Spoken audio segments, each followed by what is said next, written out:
Good morning, students. I am Nazar sir, and from today we will start our grammar portion. और grammar portion में हम लेंगे tenses. सो जैसे कि आपको पता है 3 टेंस होते हैं, पास्ट, प्रेजेंट और फ्यूचर. सो आज हम स्टार्ट करेंगे प्रेजेंट टेंस के साथ. ओके, सो प्रेजेंट टेंस में भी आपको पता है जो टोटल 4 प्रकार के होते हैं. पास्ट जो प्रेजेंट इंडेफिनिट है, प्रेजेंट कॉन्टिन्यूस है, प्रेजेंट परफेक्ट है, प्रेजेंट परफेक्ट कॉन्टिन्यूस है. सो उसमें सबसे पहला वाला लेते हैं प्रेजेंट इंडेफिनिट. कौन सा लेते हैं? प्रेजेंट इंडेफिनिट टेंस को आज हम पढ़ेंगे. सबसे जरूरी चीज आपको ये समझनी है कि सबसे ज्यादा गलतियां अगर किसी टेंस में होती हैं तो वो होती है बेटा प्रेजेंट इंडेफिनिट टेंस में. सबसे ज्यादा गलतियां किस टेंस में होती है? प्रेजेंट इंडेफिनिट टेंस में. तो इसलिए इसको समझना बेहद जरूरी है ताकि हमारी जो गलतियां हैं वो कम हो सके. और प्रेजेंट इंडेफिनिट टेंस को समझने से पहले हम कुछ और चीज समझते हैं. देखिए, मैं फुटबॉल खेल सकता हूं, एक सेंटेंस है. इसके लास्ट में आ रहा है ताहूं. एक है मैं फुटबॉल खेलता हूं, इसके भी लास्ट में आ रहा है ताहूं. तो बेटा दोनों के लास्ट में ये ताहूं. आपने हो सकता है पहले पढ़ा हो कि जो प्रेजेंट इंडेफिनिट होता है अगर हम उसकी हिंदी में बात करें तो उसके लास्ट में ताहूं भी आता है. तो दोनों के ही लास्ट में जो है ताहूं आ रहा है यहां पर. फॉर एग्जाम्पल मैंने लिखा, लेकिन ये जो दोनों है प्रेजेंट तो है, लेकिन हम इनको प्रेजेंट इंडेफिनिट के हिसाब से ट्रांसलेट नहीं कर सकते दोनों को. दोनों में फर्क है. देखिए, मैं फुटबॉल खेल सकता हूं. खेल सकता हूं, अगर मैं चाहूं तो मैं खेल सकता हूं, लेकिन मैं खेलता नहीं हूं. यानी मैं चाहूं तो कर सकता हूं लेकिन मैं करता नहीं हूं. यह मेरी योग्यता या क्षमता है, लेकिन ऐसा मैं करता नहीं हूं. इसमें क्या है? मैं फुटबॉल खेलता हूं यानी मैं रोजाना ये काम करता हूं या करता रहता हूं, तो ये मेरी आदत है. तो मैं फुटबॉल खेलता हूं, ये है आदत, हैबिट है बेटा. क्या है? यह है हैबिट. मैं फुटबॉल खेल सकता हूं, यह है आपकी एबिलिटी.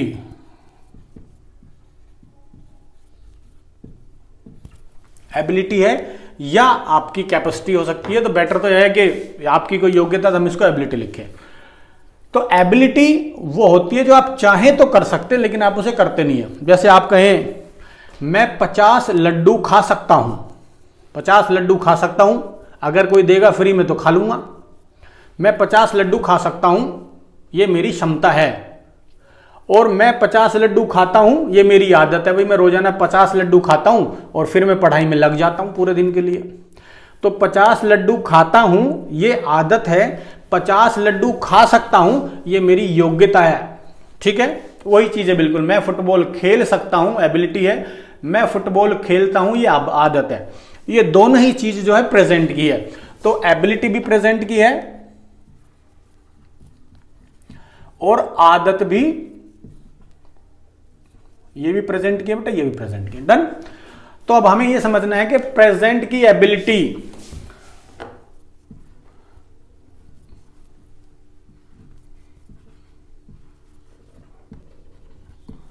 प्रेजेंट की एबिलिटी के लिए आता है बेटा कैन. क्या आता है? कैन. सभी सब्जेक्ट्स के साथ. यानी हम कहेंगे प्रेजेंट की एबिलिटी बताने के लिए कब क्या आता है? कैन. किसके साथ? सभी सब्जेक्ट के साथ. किसके साथ आता है? सभी सब्जेक्ट्स के साथ. ये बेटा सब्जेक्ट्स को मैंने शॉर्ट में लिख दिया है. ठीक है. मैं फुटबॉल खेलता हूं, ये क्या है? ये आदत है. कब की? ये प्रेजेंट की आदत है. ये प्रेजेंट की आदत है. तो पहले हम इसको समझ लेते हैं. एबिलिटी होती है तो कैन आता है सभी सब्जेक्ट के साथ. जैसे मैं फुटबॉल खेल सकता हूं, आई कैन प्ले फुटबॉल. ठीक है बेटा. तो बिल्कुल सिंपल है कि यदि सकता हूं, सकती हैं, सकते हैं, कुछ भी इस तरह का आता है तो हमें लास्ट में देखना है कि उसको पढ़ने से क्या पता चल रहा है या उसको सुनने से क्या पता चल रहा है. यदि हमें पता चल रहा है कि वो काम हम कर सकते हैं लेकिन करते नहीं है, हम चाहे तो कर सकते हैं, तो वो एबिलिटी से रिलेटेड है. हम उसको कैन जो मॉडल्स है उसके हिसाब से बनाएंगे. इजी. अब हम आते हैं प्रेजेंट इंडेफिनिट में. तो प्रेजेंट इंडेफिनिट के हिसाब से इसकी क्या हिंदी होगी आप अपना आप बता देंगे. अभी हम यहां से पढ़ते हैं। इसकी पहचान क्या है वो हम थोड़ा सा पढ़ने का प्रयास करते हैं। ये बेटा मैंने इसलिए लिख दिया ताकि हमारा जो वीडियो है ज़्यादा बड़ा ना हो, वरना लिखने में थोड़ा टाइम लगता। ओके, देखिए प्रेजेंट इनडेफिनिट टेंस, इनडेफिनिट का मतलब है अनिश्चित। प्रेजेंट में वो काम कब होता है हमें पता नहीं है। थोड़ा सा देखिए, इस टेंस के सेंटेंसेस, इस टेंस के जो वाक्य होते हैं, सेंटेंसेस होते हैं, सेंटेंसेस को हिंदी में वाक्य कहते हैं, या ज़्यादा है तो वो वाक्य कह सकते हैं। इस टेंस के सेंटेंसेस की हिंदी करने पर, जब हम उनको अगर ट्रांसलेट करें या हमने जो मन में सोचा हम उसके हिसाब से इंग्लिश बनाए, तो क्या होता है, वाक्यों के अंत में ता है, जैसे हमने ताहे आ सकता है, ती है आ सकता है, टी है आ सकता है। कहेंगे सर ये तो आपने गलत लिख दिया, ये और ये तो एक जैसे है। नहीं बेटा, फर्क देखिए, यहां पर मैंने है के ऊपर ये जो बिंदी है ये लगाया हुआ, जिसको अनुस्वार कहते हैं। तो ये एक लड़की के लिए आ सकता है, ये एक से ज्यादा जो फीमेल्स होगी उनके लिए आ सकता है। जैसे सीता स्कूल जाती है तो सीता एक है, वे स्कूल जाती हैं तो ज्यादा है, तो इन दोनों में फर्क है। ते हैं ज्यादा है, ता हूं ये अपने लिए खुद की आ सकता है। ये इनमें से कोई ना चीज आपको लास्ट में मिलेगी, ठीक है। और ये किस चीज के लिए मिलेगी, आदत के लिए। आदत है या कोई नियम है या कोई इस तरह की कहावत हो सकती है। लेकिन यदि वो योग्यता के लिए है, क्षमता के लिए है, तो फिर हम एबिलिटी कैन पे आ जाएंगे। इजी, शाबाश। अब हम इसी, ताकि हमें कंफ्यूजन ना हो, हम इस डेफिनेशन को थोड़ा आगे बढ़ा लेते हैं, पहचान को आगे बढ़ा लेते हैं। देखिए, इस टेंस के सेंटेंसेस की हिंदी करने पर वाक्य के अंत में ता है, ती है, ती हैं, ते हैं, ताहू आता है। और इन वाक्यों में प्रेजेंट की एबिलिटी या कैपेसिटी नहीं बताई जाती है, ताकि हम उस चीज को अपना आप अलग कर दे, कंफ्यूजन ना हो, इसलिए हमने इसको लिख दिया। डन। क्या फॉर्मेशन होती है वो देख लेते हैं। सिंपल सेंटेंसेस होते हैं, जो अफर्मेटिव सेंटेंसेस होते हैं हम उनको सिंपल सेंटेंस भी कहते हैं। तो सिंपल सेंटेंस में देखिए, एक तो सब्जेक्ट आता है, सबसे पहले सब्जेक्ट आएगा, उसके बाद वर्ब की फर्स्ट फॉर्म आएगी, सिर्फ वर्ब की फर्स्ट फॉर्म। ये कि बेटा मैंने फॉरवर्ड स्लैश बनाया हुआ, ये यहां पर भी आपने देखा, ये जो है ऐसे है, इसका मतलब है या तो ये हो सकता है, या ये हो सकता है, या ये हो सकता है, या ये, इनमें से कोई भी एक हो सकता है, राइट। इसको फॉरवर्ड स्लैश कहते हैं। सब्जेक्ट है, फिर वर्ब की फर्स्ट फॉर्म है, सिर्फ वर्ब की फर्स्ट फॉर्म, या, इसका मतलब है या, सब्जेक्ट प्लस वर्ब की फॉर्म, या सब्जेक्ट प्लस वर्ब की फर्स्ट फॉर्म प्लस एस या ईएस, और फिर ऑब्जेक्ट। दोबारा सुनिए, सब्जेक्ट, फिर वर्ब की फर्स्ट फॉर्म आएगी या तो बस, यानी वर्ब की सब्जेक्ट प्लस वर्ब की फर्स्ट फॉर्म, और सीधे आ जाइए यहां ऑब्जेक्ट। या तो ये हो सकता है, या सब्जेक्ट प्लस वर्ब की फर्स्ट फॉर्म के साथ एस आ सकता है, फिर ऑब्जेक्ट आ सकता है, ऐसा हो सकता है, या सब्जेक्ट प्लस वर्ब की फर्स्ट फॉर्म प्लस ईएस, ये वाला ऑप्शन आ सकता है। तो तीन तरह से ये बन सकती है। डन। अब हमें कंफ्यूजन होगा कि फर्स्ट फॉर्म कहां पर आएगी, कहां पर ऐसी ईएस आएगा, हमें क्या क्या पता चले। देखिए बिल्कुल सिंपल, तो हमारे जो सब्जेक्ट्स होते हैं वो दो तरह के हो सकते हैं। या तो बेटा वो सिंगुलर हो सकता है, सिंगुलर होता है जो गिनती में एक होता है, प्लूरल जो एक से ज्यादा, ठीक है। अब यहां पर आपको यह ध्यान देना है कि जो प्लूरल का लास्ट में एल है और जो आई है वो लगभग एक जैसे होते हैं। देखिए 3 लाइनों में बनते हैं। अगर हम इसको बड़ा लिखेंगे, बड़ा अगर हम कैपिटल एल लिख दें या कैपिटल आई लिख दें तो 3 लाइनों में लिखे जाते हैं वो, अगर जो 4 लाइन वाली कॉपीज होती है उसमें। तो जो आई है वो इनके साथ रहता है, तो प्लूरल और आई के साथ आएगी वर्ब की फर्स्ट फॉर्म।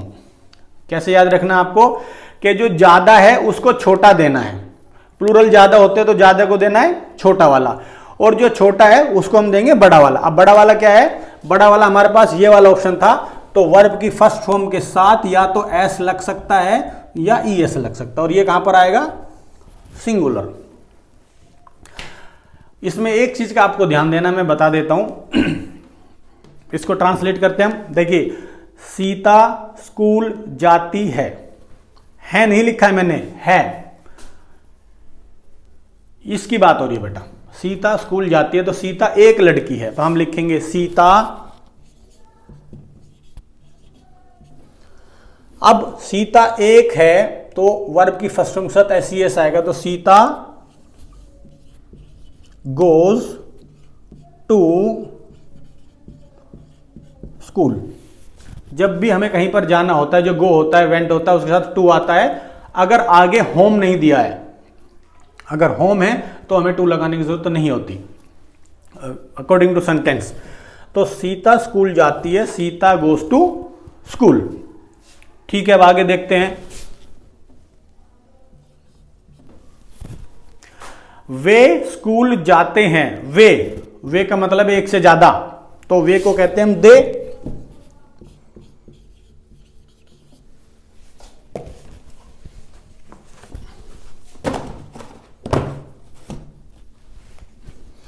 दे, अब क्योंकि दे प्लूरल है तो क्या आएगा, सिर्फ वर्ब की first form. They go to school. ठीक है, मैं स्कूल जाता हूं तो मैं क्या होता है, आई किसके साथ है, प्लूरल वाले ग्रुप में, यानी वर्ब की फर्स्ट फॉर्म। तो ये होगा आई गो टू स्कूल। ये आपका बन गया। हाँ बेटा, जो मैं आपको एक बात बताने वाली जो बता रहा था वो मैं आपको बता देता हूं। जैसे आपको कहने हैं मेरे पापा ऑफिस जाते हैं। देखो बेटा, यहां पर एक्चुअली में तो जो हमारे पापा जी है वो कितने हैं, एक है। तो पापा जी एक हैं, लेकिन उनको सम्मान देने के लिए, रिस्पेक्ट देने के लिए हम उनके साथ ऐसे यूज करते हैं, मेरे पापा जी स्कूल जाते हैं। ठीक है, मेरे पापा जी स्कूल जाते हैं। लेकिन हम जब उनको ट्रांसलेट करेंगे तो हम उनको नाम लिखेंगे या ही लिख सकते हैं, या मम्मी है तो शी लिख सकते हैं। ये नहीं कि हम कहते हैं मेरे पापा जी स्कूल जाते हैं तो हम उसको दे कर दें। इस चीज का ध्यान देना आपको बहुत ज्यादा। डन। ओके बेटा, अब हम थोड़ा सा इसके जो नेगेटिव सेंटेंसेस है, जो इंटरोगेटिव सेंटेंसेस है, उनको हम देख लेते हैं।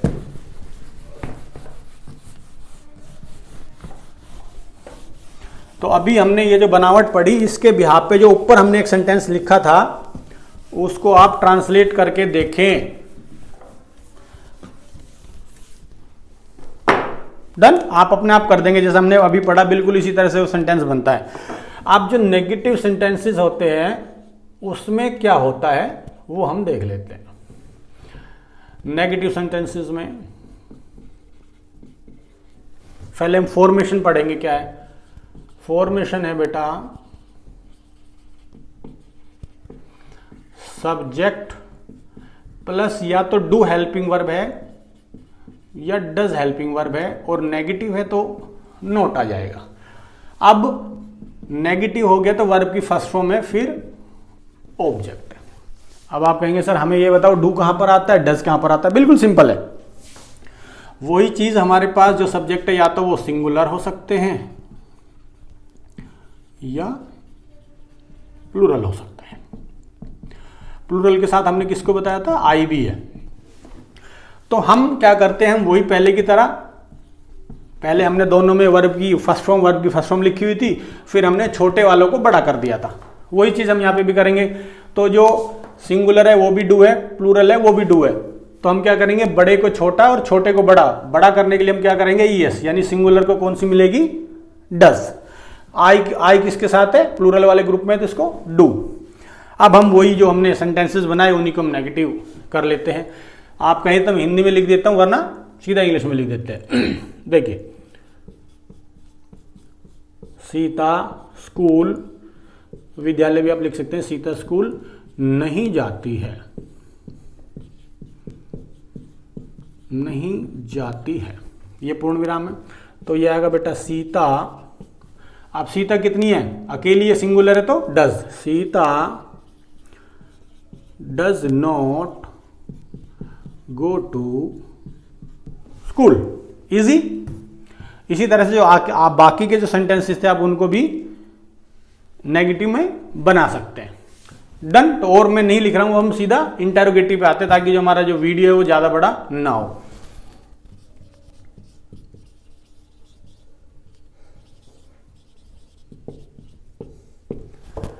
तो जो बाकी के दो सेंटेंसेस हैं उनको नेगेटिव अपने आप बनाकर आप देखें, कमेंट्स में लिखें। और यदि आपको जो भी लगता है कि जो बना, पहले वाला सेंटेंस मैंने खाली छोड़ दिया है, उसका ट्रांसलेशन आप कमेंट्स में लिखें। इस वाले सेंटेंस के जो बाकी के दोनों हैं उनके जो ट्रांसलेशन है वो भी आप इंग्लिश उसमें कमेंट्स में लिखें, फिर मैं चेक करके आपको बताऊंगा। और यदि कोई क्वेश्चन क्वेरी है वो भी आप कमेंट्स में, इस वीडियो के कमेंट्स में लिख सकते हैं। तो इंटरोगेटिव मतलब पर्सन पूछा जाता है, इसमें बेटा जो हेल्पिंग वर्ब है वो पहले आ जाती है, यानी डू या डज, डू या डज पहले आ जाएगा, फिर सब्जेक्ट होगा, फिर वर्ब की फर्स्ट फॉर्म होगी, फिर ऑब्जेक्ट होगा, क्वेश्चन मार्क। ओके, क्या रहेगा, डू किसका, डज किसका, बिल्कुल यही वाली चीज है, सिंगुलर है तो बड़ा वाला है, प्लूरल है तो छोटा वाला है, और आई प्लूरल के साथ है। देखिए क्या इंटरोगेटिव बनेगा, क्या सीता स्कूल जाती है?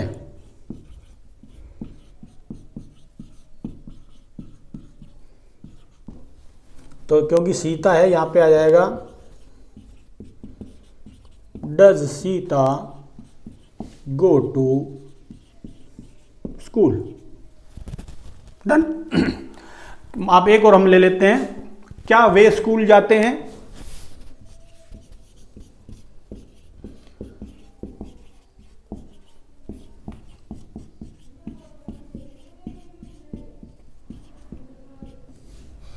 अब क्या वे, तो वे तो ज्यादा है यानी कि प्लूरल के साथ डू आता है, तो ये हो जाएगा do they go to school.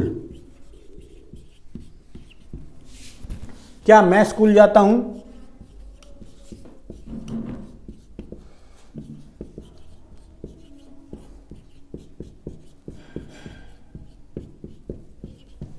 तो बेटा मैं सिंगुलर है लेकिन आता किसके साथ है, प्लूरल वाले ग्रुप में है, तो हम लिखेंगे डू आई गो टू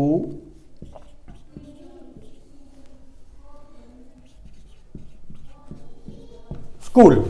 ठीक है, हाँ जी, यहां पर मैं एक चीज बता देता हूं बेटा, यदि हम लिख रहे हैं to school to school to school, यदि हम स्कूल से पहले दा का प्रयोग नहीं कर रहे, इसका मतलब है कि जो भी सब्जेक्ट है वो वहां पर पढ़ने जाता है या पढ़ने जाते हैं, वहां पर पढ़ने जाते हैं। यदि वहां पर हम पढ़ने नहीं जा रहे, किसी और उद्देश्य के साथ जाते हैं, तब वहां पर दा स्कूल हो जाता है। जैसे अगर आप स्कूल में पढ़ने ना जाए, छोटे भाई या बहन की फीस भरने जाए, तो दा स्कूल आ सकता है। ये आपने आर्टिकल्स में पढ़ा होगा, या जब हम कभी आर्टिकल्स पढ़ेंगे तब हम उसमें पढ़ेंगे। ठीक है बेटा, तो इसको पूरा बिल्कुल आराम से पूरा पढ़ना है।